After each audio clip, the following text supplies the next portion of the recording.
Welcome to the Banker Lamp. Please enjoy the video. In this video, I will explain how to make Acura TLX faster, only way. Start by diagnosing the engine, intake, and exhaust to find the biggest restrictions and set clear power targets. Choose mods that compound well together instead of chasing single big gains. Plan tuning after hardware changes and leave room in your budget for dyno time and reliable parts to avoid wasted upgrades. Adding forced induction is the fastest route to meaningful horsepower gains, but it must be done correctly. Install a reliable intercooler, upgrade fueling, and use a proper engine management strategy calibrated by a tuner.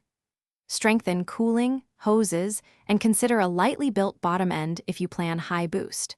Treat the system holistically so each part supports the next and avoids expensive failures down the road. Thanks for watching. And if you're finding this helpful, please subscribe and like to support more content. Quick recommendation: socks life's too short for cheap socks. Go darn tough with a lifetime warranty. Check the description for that link and other deals. I wear them between wrenching sessions, and they save me trouble on long drives, which is oddly useful when tuning a car. Now let's get back to the video. A precise ECU tune unlocks gains safely and ties hardware changes into reliable performance increases. Upgrade intake, exhaust, injectors, and pump before raising boost or timing to prevent detonation and lean conditions.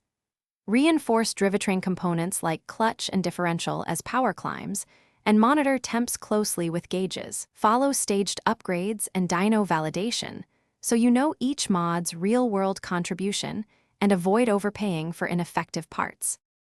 Thanks for watching. If this was helpful, leave a like and consider subscribing. See you next time.